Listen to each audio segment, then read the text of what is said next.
시청자 여러분 안녕하십니까? BBS 초대석 향기로운 만남 유자효입니다. 한 걸음 한 걸음 단계를 밟아 나가라. 그것이 내가 아는 한 무엇을 성취하는 유일한 방법이다. 미국의 전설적인 농구 선수죠. 마이클 조던이 한 말입니다. 오늘 초대 손님은 오직 뜨거운 열정 하나로 쉬지 않고 향가 연구의 길을 걸어온 분입니다. 먼저 영상으로 만나보시겠습니다.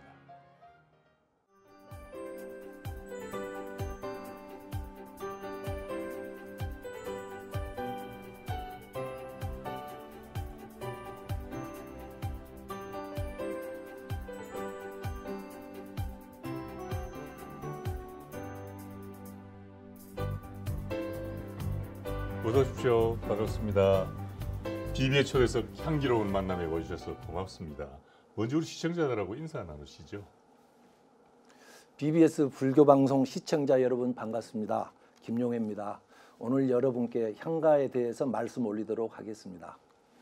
네, 우리 김영회 소장께서는 한문학 그리고 향가를 오랫동안 연구해 오셨는데 향가 하면 향의 노래, 즉 중국의 노래가 아닌 우리의 노래, 신라의 노래 그런 뜻이 되나요? 예, 맞습니다. 향가가 중국에 대비해서 우리나라를 의미하는 글씨가 되겠습니다. 신라로 말하면 신라란 말 뜻이 될 것입니다. 그렇죠. 우리 노래인데 이 향가가 우리 불교하고 인연이 깊죠? 네, 그렇습니다.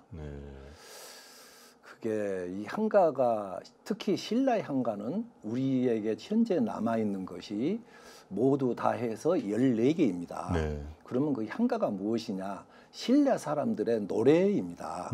신라 사람들이 불렀던 노래가 현재까지 우리에게 14개가 전해오는 것입니다.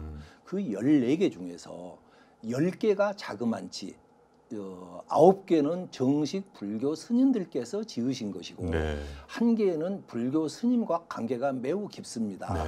이제 그게 바로 우리가 선화공주라고 알고 있는 서동요가 되겠습니다. 그리고 우리가 여러분들께서 향가라면 매우 어려우실지 모르나 여러분께서 익히 알고 계시는 선화공주라든지 헌화가라든지 그 처용가라든지 여러분들 타이틀은 들어보셨을 겁니다. 그게 바로 향가이고 그 향가의 대부분을 불교 스님들께서 지으신 것입니다. 다시 말하면은 일종의 불교 문학이라고 해도 과언이 아닐 것입니다. 아, 그렇군요. 신라천년의 역사에서 전해지는 향가 노래가 14곡이니 얼마나 참 귀한 노래인가 그런 생각이 드는데 그 중에서도 대표적인 노래 향가는 어떤 거라고 할 수가 있을까요? 원왕생가라고 생각합니다. 원왕생가는 향가에 있어서 너무너무 중요한 위치를 차지하고 있습니다. 그분의 저자가 누구냐? 우리가 여러분께서도 익히 알고 계시는 원효대사이십니다. 다른 분들이 이 향가가 해독이 되기 전에는 여러 가지 그 주인공들이 작자에 대한 설들이 있었습니다. 향가를 들어보시면은 여러분들께서 아하 원효대사시구나라는 심증을 너무도 가지실 것입니다. 직접 한번 들려주시겠습니까? 제가 낭송해 드릴까요?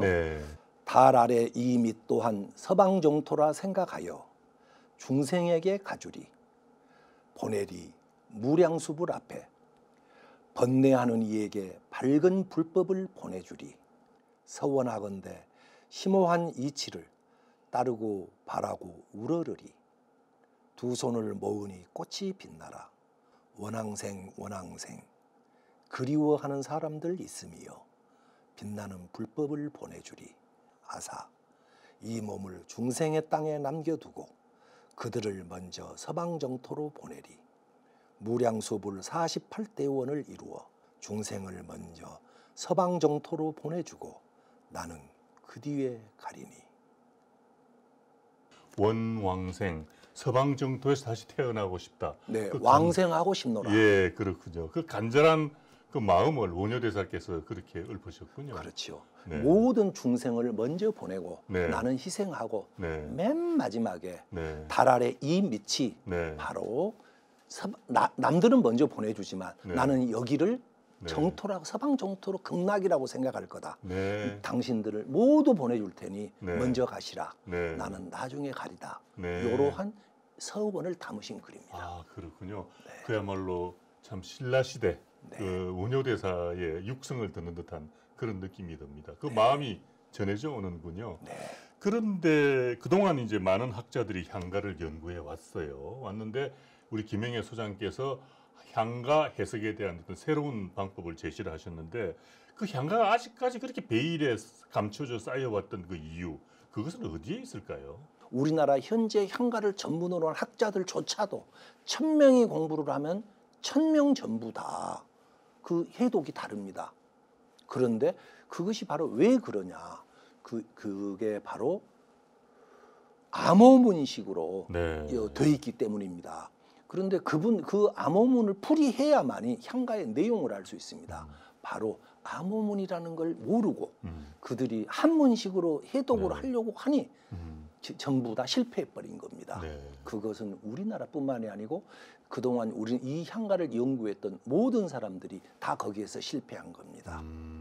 향가는 일종의 암호문이었다. 그렇습니다. 그렇게 이제 보셨는데 네. 그 김 소장께서는 14편을 그 완전히 그 다시 해독을 하셨습니다. 네, 네. 그리고 이제 천년 향가의 비밀이라는 책을 내셨는데 어떻게 향가의 비밀을 풀어내셨어요? 정말 우연히 어떤 영감을 얻게 됐습니다. 그 영감이 우리 향가 해독을 해낸 최초의 우리나라 분으로는 학자로는 양주동 박사님이십니다. 그렇죠. 제가 향가 원앙생가 바로 이 향가를 한참 풀 때 네. 그 풀 때 제가 너무너무 고통스러웠습니다. 네. 암호 해독을 하다 보면은 그렇게 고통스러울 수가 없습니다. 그런데 그 고통을 제가 호소하기 위해서 당신도 이렇게 힘이 들었습니까? 하고 제가 양주동 박사님 묘소를 한번 참배를 하게 됐습니다. 그래서 가만히 하면서 양주동 박사님과 제가 일문일답을 마음속으로 나누었습니다. 바로 그때 저에게 어떤 영감이 떠올랐습니다. 혹시 원앙생가 속에 있던 어떤 한 줄이 어떤 한 글자를 설명하고 있지 않는가? 이런 것에 제가 떠올랐던 것입니다. 그런데 그것이 뭐냐면은 이 뜻으로 이렇습니다. 우리나라 말로 보언이라고 한다. 네. 보언이라고 한다. 이런 말이 하나가 있습니다. 그러면 이 글자가 갑자기 뜬금없이 들어있는 겁니다. 이 원앙생가라는 향가 속에. 네. 그러면 이 말 뜻이 어떤 관계를 갖는가? 향가와. 네. 그랬더니 향가 속에서는 꾸짖다라는 말을 할 때 우리가 질책하다 할 때 질자라는 게 있습니다. 그 질자를 꾸미는 것이 아닐까? 그 질자에 대해서 설명하는 것이 아닐까? 저는 그렇게 생각을 떠올랐던 겁니다. 영감처럼. 예. 물론 그전에도 수천 가지의 영감이 떠올랐고 그 영감들은 전부 저를 배신했었습니다. 그런데 바로 이상해서 제가 바로 집으로 갔습니다. 그래서 그 질자를 해도 그 질자와 그 관계를 연구를 해보니까 맞았습니다. 바로 이 질자라는 것은 다시 말해서 신라 말로는 보언이라고 한다 그런 뜻이었습니다. 질 꾸짖는다는 뜻의 질이 향가에 여러 차례 나오는군요. 자그만치 34번이 나옵니다. 그렇군요. 우리 신라 향가에 한 900여 자가 이루어져 있습니다. 예. 그중에 34번이 나옵니다. 그래서 제가 이게 맞네. 그러면 이 34개를 전부 다 케이스 바이 케이스로 그 아까 말 뜻을 대입해 봤던 겁니다. 네. 그랬더니 다 맞는 거예요. 네. 그러면 34개가 다 맞는데 34개가 각자가 또 향가 속에서 네. 옆에 한자들과 관계를 맺을 거 아니겠습니까? 네. 그랬더니 또 다 새롭게 해독이 되기 시작하는 겁니다. 네. 그래서 결국은 이 질자 한자로 그리고 그 옆에 우리나라 말로는 보언이라 한다. 요 말이 질자를 꾸미고 꾸짖다라는 말이고 꾸짖다라는 것은 보언이라는 말이고 나머지 전체가 해독이 되기 시작합니다. 네. 그래서 제가 아하 하고 마침내 향가로 들어가는 비밀의 동굴에 문을 열기 시작합니다. 네. 그 질, 꾸짖다가 신라말로 보언이군요. 맞습니다. 네, 그게 보언이었습니다. 거기서부터 풀어나가기 시작하셨군요. 그렇죠. 그 참 재미있는 그 해석이고 그야말로 참 신비로운 어떤 열쇠를 가지신 거나 마찬가지인데 과거에는 어떤 그런 시도가 없었나요? 위에 양주동 선생님께서 정말 대단한 업적이십니다. 네. 이제 양주동 박사님께서 향가를 또 이제 처음에 서울대 평양 숭실대학교 네. 교수로 계셨습니다. 네. 숭실학교. 네. 거기 계시는데 오쿠라 신베이라는 서울대학교 당시는 경성제국대학이었습니다. 네. 경성제대 교수로 계시는 오쿠라 신베이가 우리나라 향가 신라 향가 14개하고 균형 향가 11개 합해서 25개를 전부 해독을 해놨습니다. 그러니까 양주동 박사가 너무너무 화가 나신 겁니다. 민족의 자존심에 어마어마한 상처를 입었습니다. 뭐라고 입으셨는지 그분은 이렇게 말씀하십니다. 한 나라가 총과 칼로만 망하는 게 아니구나. 이렇게 문화적인 침탈을 당해서도 망하는구나. 그게 양 박사님께서는 마치 어떤 괴한이 총과 칼을 들고 집에 난입해서 온 방 안에 진흙투성이 발을 짓밟고 지나간 그런 느낌을 느끼셨을 것입니다. 그렇게 해가지고 그 다음 날로 원래 영문학자이십니다. 그 다음 날로 바로 영문학원 관두시고 향가에 매달려서 마침내 향가 해독을 해냈습니다. 그렇게 해가지고 그 이론을 그 책으로 해서 고가 연구라는 그렇죠. 책을 써내셨던 것입니다. 네. 오쿠라 신베이 방법이든지 무예 방법이라는 건 우리 향가를 신라 시대 소리를 써놓은 것이다. 그렇게 이제 봤는데 예. 김 소장은 그것이 아니고 표기가 의미를 말하는 거다 이렇게 접근을 하셨더라고요. 책을 보니까. 그러면은 실제로 예를 한번 들어봐 주실까요? 예를 한번 드릴게요. 자꾸 이제 원앙생가가 너무도 향가 해독에서 중요하기 때문에 원앙생가의 첫 두 글자로 말씀을 드리겠습니다. 첫 두 글자가 달월, 아래하 이 두 글자로 되어 있습니다. 월하 이렇게 되어 있습니다. 그러니까 뭐 오쿠라 신베이나 양주동 박사님이나 모든 우리 한가 연구하시는 분들은 선학들의 그 공부법을 절대로 어기지를 않으셨습니다. 그래가지고는 이것을 달하자니까 달아 이렇게 달아 이렇게 해독했습니다. 우리가 보면은 어떤 식이 있냐면은 임금하 아래소 임금하 아라쇼소 용비어 청가에 나오는 구절입니다. 그리고 니마 네. 정읍사에 나오는 네. 니마 할 때 네. 하자가 나옵니다. 네. 님하 옛말로 조선시대 때는 그렇게 했답니다. 네. 그러니까 니마 임금하 할 때 하듯이 요것은 임금하 니마 이렇게 부르는 것이다. 철수야 하듯이. 그런데 왜 그렇게 보시냐. 한자를 신라 때 그렇게 말했다라는 것을 조선 때 하라고 했다 해서 그렇게 꼭 보실 필요가 뭐 있냐. 그렇지. 저는 달 아래 월 하니까 달 아래 아래 하자 달 아래 이렇게 읽어라. 네. 아까 제가 말했지요. 달 아래 이 세상 또한 달 아래 이 밑 또한 서방 정토라 생각하라. 이렇게 달 아래 저는 이렇게 보는 겁니다. 네. 그러니까 하자를 달아 할 때 아로 보느냐 달 아래 할 때 아래로 보느냐 바로 거기서부터 완전히 달라져 버리는 거예요. 그렇죠. 들어가는 길이. 네, 네. 그런 식으로 향가들을 풀어 나가신 거군요. 그렇지요. 그런데 이제 말하자면 향가 표기법은 그 기본적으로 우리말 어순으로 한자를 기록한 것이다. 이제 이렇게 정리를 하신 건데. 그렇죠. 네. 제가 보기에는 우리 그 김영애 소장은 그야말로 다빈치 코드가 아닌 향가 코드를 지금 찾아내신 분이에요. 그러니까 우리 향가를 발음으로 읽지 마라. 뜻으로 봐야 한다라는 지금 주장을 지금 펴시는 거거든요. 그리고 또 한 가지 향가 창작자들이 공연을 전제로 해서 만들었을 가능성이 있다. 이렇게 논문을 통해 밝히셨는데 그것은 무슨 얘기죠? 저는 누구든지 지금 현재 대한민국에서 저 외에는 전원이 향가는 시라 서정시다 이렇게 생각합니다. 그래서 아까 시거나 노래다 이렇게 생각합니다. 그런데 제가 향가를 결국은 해독에 성공하고 났더니 향가는 무엇이었냐 하면은 일종의 오페라 대본이 연극이라든지 오페라 같은 성격이었습니다. 어떻게 그렇게 되죠? 예, 그러니 예를 들어서 이렇습니다. 어떤 작가가 나오게 되면은 시인이 나와서 시를 노래를 한 사람이 합니다. 그렇게 되면은 한 사람은 거기에 맞추어서 춤을 춥니다. 그리고 또 일부는 거기에 나와서 악기를 연주합니다. 그러면은 노래와 악기와 춤이 있다면은 그게 바로 일종의 공연이고 저것 아니겠습니까? 그렇죠. 오페라 성격이 아니겠습니까?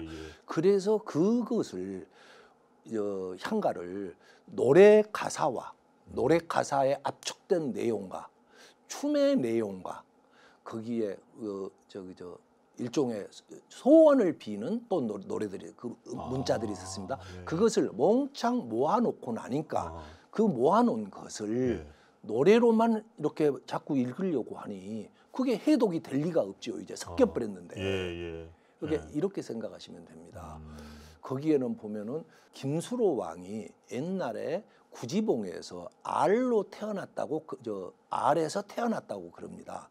그때 그 장면을 삼국유사라는 책에서는 이렇게 말합니다. 그 김해에 있던 그 당시에 그 밑에 있던 구간이라는 9명의 지도자가 백성들을 구지봉으로 끌어모아서 노래를 부르게 합니다. 집단적으로 무슨 노래를 부르게 하냐면 이렇게 노래를 부르게 합니다. 거부가 머리, 다시 말해서 지도자를 말합니다. 거부가 지도자를 내놓아라. 머리를 내놓아라. 내놓지 않으면은 구워서 먹겠다. 이렇게 노래를 부르게 하고 아까 향가에서 노래를 부르게 했다고 그러지 않습니까? 노래를 부르게 하고 사람들을 불러서 땅을 파게 합니다. 산봉우리의 흙을 파는 동작을 하게 합니다. 땅을 파게 하고 그것들을 모으라고 합니다. 그러면 거기에서 굉장히 중요한 향가 문화 그대로 나타납니다. 첫째 노래가 나타났죠. 그 다음에 땅을 파 모아라 라는 동작을 하게 됩니다. 그게 무용의 형태였습니다. 가무, 춤을 추게 합니다. 그것이 아까 말씀드린 보언입니다. 이 대목에서는 춤을 추어라 라고 영국으로 말하면은 이 대목에서는 문을 열어라, 그 전화 벨 소리를 울려라. 지문이지요. 그 지문을 써놓은 것이었습니다. 그런 동작이 함께 어우러져 있고 당시에 구지봉에서 사람들은 그런 일종의 제의의식, 그 일종의 그 춤을 추고 하늘에 빌고 빈 내용은 뭐냐? 우리에게 머리를 내려주세요. 일종의 지도자를 우리에게 내려주세요. 라는 빌면서 춤을 추고 노래를 불렀던 것입니다. 바로 그것이었고 한 가지 예를 더 들어드릴게요. 수로 부인이 동해 바닷가에서 용에게 잡혀갔었습니다. 그것도 삼국유사 수로 부인이라는 그 이야기 속에 나옵니다. 수로 부인이 어느 날 남편하고 바닷가를 가다가 용에게 사로잡혀서 바다로 끌려갔습니다. 그때 수로 부인의 남편이 깜짝 놀랐습니다. 어찌할 줄을 모르고 있는데 그때 저게가 나타납니다. 어떤 노인이 나타나서 이렇게 말합니다. 옛날에 여러 사람의 입은 쇠를 녹인다고 했다. 그 정도로 두려워하니 사람들을 불러 모아서 노래를 하게 하십시오. 그랬습니다. 그러니까 그 남편 이름이 순정이라는 남편입니다. 순정공께서 자기 휘하의 백성들을 불러 모아서 노래를 부르게 합니다. 그리고 뭐를 했냐? 몽둥이로 땅을 두들기라, 강 언덕을 두들기라고 그랬습니다. 그래 뭐라고 노래를 불렀냐? 거부가 수로 부인을 내어놓아라. 거기서는 만일에 남의 부인을 빼앗아간 것이 얼마나 나쁜 짓이냐. 네가 만일에 내놓지 않는다면은 잡아 구워서 그물로 잡아서 구워 먹으리라. 이렇게 노래를 부릅니다. 그리고 땅을 두들깁니다. 강을 몽둥이로. 거기 나오는 그것도 향가에 나오는 여러 가지 것이 딱 들어맞습니다. 첫째, 수로 부인을 내놓아라. 하늘에 기원을 하는 것입니다. 두 번째, 말로 설득을 합니다. 그리고 위협을 합니다. 너 굉장히 나쁜 짓을 한 거야. 나무 부인 뺏어가면 얼마나 그 나쁘신 줄 아니? 도로 내놔. 이렇게 말을 합니다. 그리고 춤을 춥니다. 땅을 두들기는, 몽둥이로 땅을 두들기는 액션, 행동을 합니다. 바로 향가의 핵심 구조가 노래가 있고 춤이 있고 위협하는 행동이 있습니다. 바로 그것이 향가입니다. 그래서 모든 향가에는 바로 이 3대 구조가 다 들어있는 겁니다. 노래, 보원, 아까 말씀드린 보원, 네. 하늘에 비는 거, 예. 마력의 힘, 예. 이 세 가지가 어우러져 있는 겁니다. 예. 모든 향가가 한 편의 예외가 없이 다 그랬습니다. 예. 그렇기 때문에 예. 향가는 아까 말씀대로 그 당시에 그 사람들이 집단적인 춤을 추고 노래를 부르던 행동을 압축해서 연극 대본식으로 만들어 놓은 것, 이렇게 말씀드리는 겁니다. 아, 그렇군요. 네. 그야말로 향가는 그 자체가 하나의 그 오페라 대본이라고도 볼 수가 있고, 그 신라시대 향가가 하나의 패턴을 가지고 있었다라고 볼 수가 있거든요. 그렇죠. 고대인들의 예. 제의 의식, 그렇군요. 집단무, 예. 집단 가무. 네. 그래서 춤을 추고 노래를 부르고 네. 음주하면서 네. 했다라는 네. 그 옛날에 우리 네. 민족을 설명할 때 쓰던 네. 사람들이 네. 써놓은 것 그대로입니다. 그렇죠. 그게 향가였습니다. 대중적인 이거 노래와 춤이 있고 꾸짖음이 있고, 네. 그리고 이제 징벌이 있고, 위협하는 행동이 있고. 그렇죠. 그런 식의 패턴을 가지고 있는 것이 향가다, 이렇게 그렇죠. 봐야겠습니다. 그걸 써놓은 것이 바로 이제 그 현대로 말하면 오페라 대본과도 같은 것이다라고 그렇죠. 그렇게 해서 연극 있겠군요. 대본이고 네, 보원은 지문이었습니다. 그렇군요. 네. 아주 참 흥미 있고 설득력 있는 그런 해석입니다. 이렇게 정리해내시기까지 굉장히 오랜 시간이 걸렸겠는데요. 제가 1972년에요. 저 광화문통에 경희궁이라고 있습니다. 경희궁터에 있는 고등학교가 있었습니다. 네. 그것이 서울고등학교라고 서울에 있는 고등학교입니다. 명문이죠. 서울고등학교를 나왔는데요. 그때 그 국어 시간에 72년에 처음으로 접했습니다. 그때 제가 고등학교 그때 너무도 제가 강렬한 저한테는 인상이었거든요. 그래서 선생님께 여쭤봤어요. 이 향가를 짓는 법이 뭡니까? 그러니까 다들 그냥 웃었어요. 해독도 못하면서 무슨 짓는 법을 아느냐. 그래서 제가 그때 마음을 먹었어요. 그렇다면 내가 한번 짓는 법을 찾아보지. 그로부터 47년이 지났습니다. 네, 정말 우리 그 한용운 우리 그 스님 한용운 씨 계시지 그분이 이렇게 그 시에서 말을 했거든요. 날카로운 첫 키스의 추억. 정말 향가와 저의 만남은 날카로운 첫 키스의 추억이었고 제 인생 전체를 꿰뚫는 화두였습니다. 그 50년 동안 붙들고 계신 화두였군요. 대단하십니다. 어떻게 한학을 공부하는 집안의 후예라고 들었습니다만은 선생께서는 저희 집안이 대대로 한학을 해왔습니다. 제 고향이 임자도라는 섬인데요. 섬에서 굉장히 나름으로 굉장히 자부심을 가진 집안이었습니다. 예를 들자면은 제 방이 문학방이라는 방호가 문학방 글을 공부하는 방 이름이 대대로 내려오고 있습니다. 대대로 내려오고 있습니다. 그런데 이제 제 아들에게도 그 호를 그 방 이름을 넘겼는데요. 끝없이 책을 가까이 해라. 그런 것이 저희 집 가훈입니다. 아, 그렇군요. 네. 그 이제 명문고등학교, 명문대학을 나오시고 공직에 또 진출을 하셨고 그러면서 향가 연구실을 운영을 하셨는데 그 일하면서 연구하고 번역하고 그 가능했습니까 그게? 그런데 저희 가훈에 따르면은요, 글을 가까이 해라. 그것은 이제 사실은 즐거운 일입니다.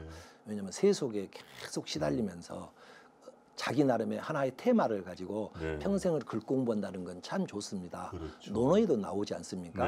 배우고 때로 익히면 즐겁지 아니하냐.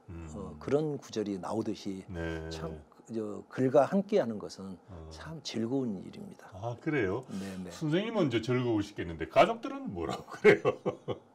저희 집사람은 저의 얼굴보다도 제 방에 앉아서 저의 등이 더 기억이 난다고 합니다. 계속 보고 계셨어요? 예, 집에 오면은. 그러셨겠네요. 그리고 설악산 신흥사 조실이었던 무산 대종사 자주 만나셨다고 들었습니다. 80년대부터 만날 정도가 아니고 굉장히 친했습니다. 아, 그래요? 네네. 그 신흥사를 중심으로 해서 지금은 이제 입적들도 하시고 그러셨는데요. 그 당시 저하고 아주 그야말로 같이 지냈던 분이 저는 이제 오현 스님이라고 당시에 그랬습니다. 조오현 스님. 이렇게 오현 스님이라고 부르는 게 친숙한 표현이라고 봐주십시오. 무례한 표현이 아니고요. 오현 스님하고 그 백담사의 도후 스님. 그리고 양양의 낙산사의 지홍 스님 네. 이런 분들이 그리고 중강 스님도 그때 거기 계셨습니다. 그래가지고 그런 분들이 저하고 그렇게 친하게 지냈습니다. 그 이제 우리 김 소장께서 그 향가를 그렇게 공부를 하고 계시고 그것도 아셨을 거 아니에요? 아시죠. 뭐라고 그러십니까 그러니까? 한 번은 제가요, 오현 스님 뵈러 열심히 백담사를 가고 있는데요. 저 가다 보면 인제 용대리 민해단지라는 데가 있습니다. 민해단지를 지나는데 딱 또 영감 하나가 떠오른 겁니다. 그게 서동요에 나오는 다만지자라는 한 글자입니다. 입구 밑에 이렇게 8팔자가 쓰여진 글자입니다.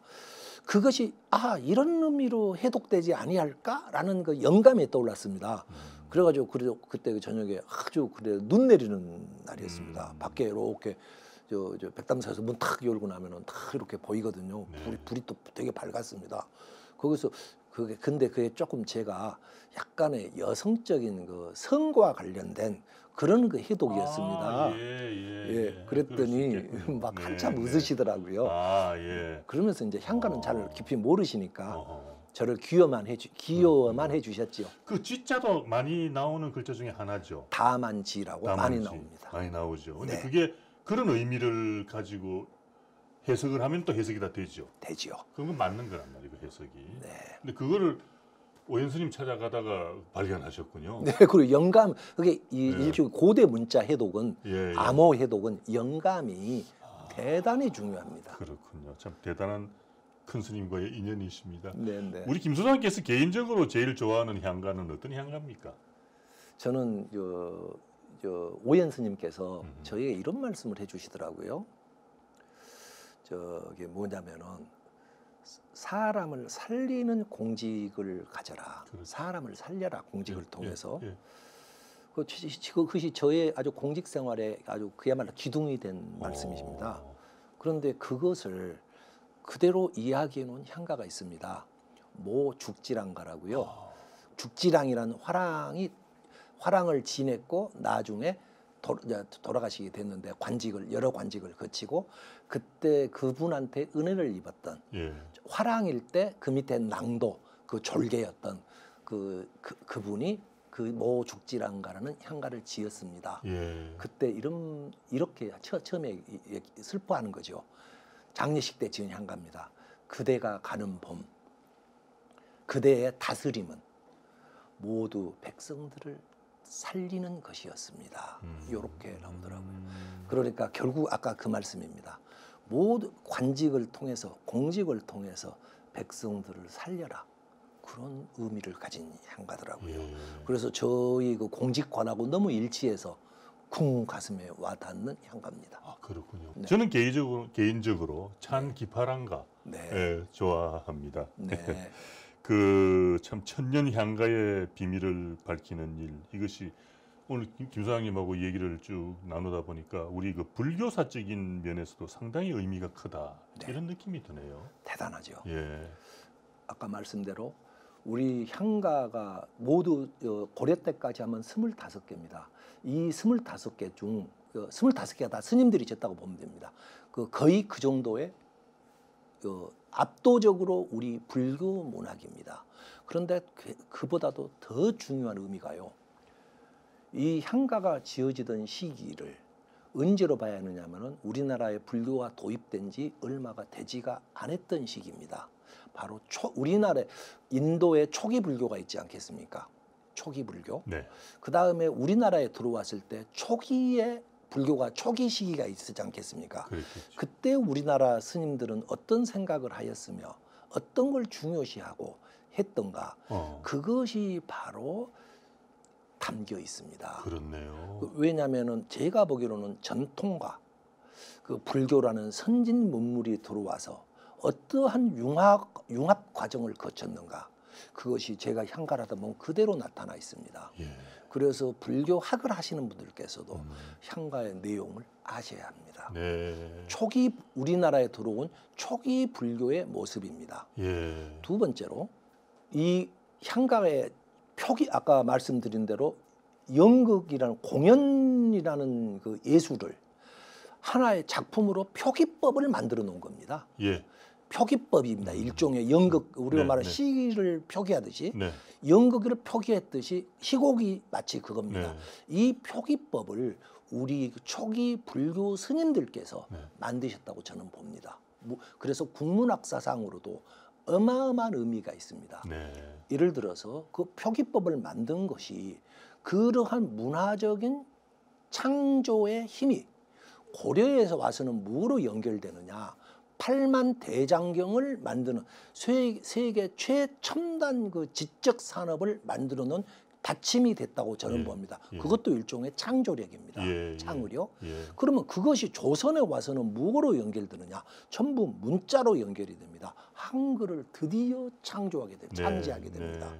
그래서 이렇게 문자와 관련된 그것을 처음을 네. 바로 우리의 불교가 뒷받침해 준 것이다. 그렇죠. 저는 오죽하면 이렇게까지 말합니다. 네. 한글을 창제했다고 하듯이 네. 향가라는 표기법 체계도 예. 우리 불교에서 창제해낸 것이다. 네. 그래서 저 같은 경우는 개인적으로 향가 창제다. 네. 네. 이렇게 말합니다. 그렇군요. 향가 창제를 우리 신라시대 스님들께서 만들어낸 하셨습니다. 우리 민족 최초의 네. 어마어마한 지적 네. 작업을 이루어내신 겁니다. 네. 네. 우리가 지금 공연의 대본을 네. 세 번째입니다. 네. 공연의 대본을 25개나 가지고 있습니다. 그렇죠. 서기 600년대, 700년대, 900년대 작품을 14개를 가지고 있습니다. 네. 세계 어느 민족이 네. 이러한 공연 작품을 네. 14개를 가지고 있는 민족이 네. 과연 세계 국가 중에 몇 네. 국가가 되겠습니까? 그렇죠. 저는 아마 그리스 뭐 그 정도 예, 예. 뭐 정도를 빼놓고는 아마 예, 세계에서 예. 거의 우리나라 정도가 아니겠는가. 예. 이런 것을 만들어낸 예. 이 의미를 향가가 가진 의미를 네. 정말 이제부터는 네. 다양하게 해석이 될 수 있습니다. 네. 네. 그리고 아까 말씀대로 공연을 네. 공연극을 우리의 연출하시는 분들이 이제는 연출하는 단어까지 다 나와 있으니 그렇죠. 이 연출을 우리 연출의 천재들께서 네. 인재들께서 네. 연출을 해주셔야 합니다. 무대에 올려봐야겠는데요. 예, 찬 기파랑가를 올려봐야겠는데. 그대로 무대로 올리고 예. 하셔야지 않겠는가. 네, 그래야겠습니다. 우리 불교는 네. 정말 위대한 네. 문화적인 네. 정말 위대하신 분들이었다. 네. 향가와 그런 관계가 네, 참 좋은 말씀 들려주셨습니다. 향가에 나타난 그 신라시대 큰 스님들의 모습을 보면은 참 백성들을 이래 어루만지고 네. 그리고 또 이 호국의 정신으로 네. 사신 분들이었다라는 그런 느낌을 많이 가졌습니다. 네. 향가를 지금까지는 발음으로 풀려고 했는데 뜻으로 풀어야 한다라는 길을 제시를 해주셨고 네. 향가라는 것은 일종의 오페라 대본과도 같은 것이다라는 네. 그런 의미를 또 새로이 제시를 해주셨습니다. 혹시 개인적인 계획은 뭐 갖고 계신 게 있으십니까 앞으로?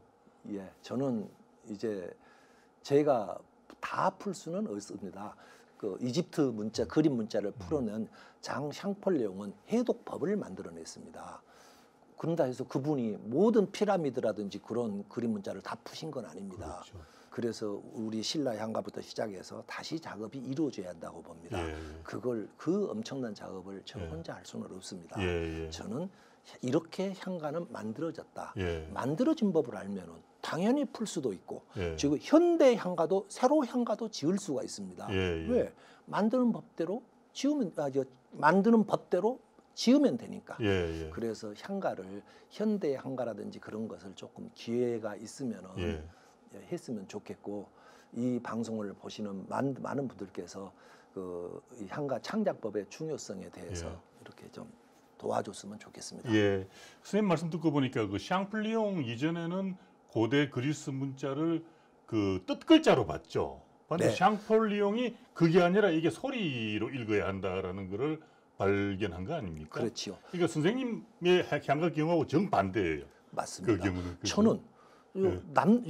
저는 남들이 저도 처음에는 네. 그대로 받아들였어요. 그렇죠. 샹폴레옹도 예.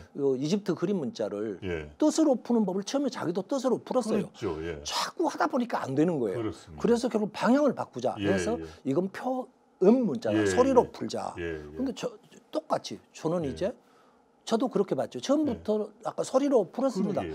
계속 한 몇십 년간을 예. 거기서 헤맸어요. 예. 헤매다가 아 이것이 아니구나 해서 해독법을 바꿨던 겁니다. 그것이 바로 양주도 박사의 묘소 사건입니다. 그래서 결국은 뜻으로 갔더니 다 풀리더라. 예, 그렇습니다. 네. 그래서 고대 그 이집트 문자를 푼 그 샹폴리옹의 경우를 보더라도 우리 김영애 소장의 향가 해석도 학계가 무게 있게 받아들여야 한다. 저는 그렇게 보고 있습니다. 그렇습니다. 앞으로 뜻하시는 일 모두 다 이루시기를 기원하겠습니다. 예, 금년 이제 한 해 가시기 전에 마무리 잘 하셨으면 좋겠습니다. 네, 오늘 나와주셔서 대단히 고맙습니다. 감사합니다. 네, BBS 초대석 향기로운 만남. 오늘은 평생의 노력 끝에 우리 향가에 담긴 비밀을 풀어내신 분입니다. 향가연구소 김영회 소장을 만났습니다. 그야말로 신라의 향기, 향가의 향기가 가득한 그런 시간이었습니다. 능가경에 이런 말씀이 있습니다. 분별심을 일으키지 않으면 바로 그 자리에서 부처를 만날 수가 있다. 즉 너와 나를 다루고 옳고 그름을 따지는 것이 우리 중생의 삶이죠. 이제 2019년도 얼마 남지 않았습니다. 나는 그동안 얼마나 많은 분별심을 일으켰는지 또 드러냈는지 한번 좀 살펴보는 시간이 됐으면 합니다. 저는 다음 시간 다시 뵙겠습니다. 시청자 여러분, 승부하십시오.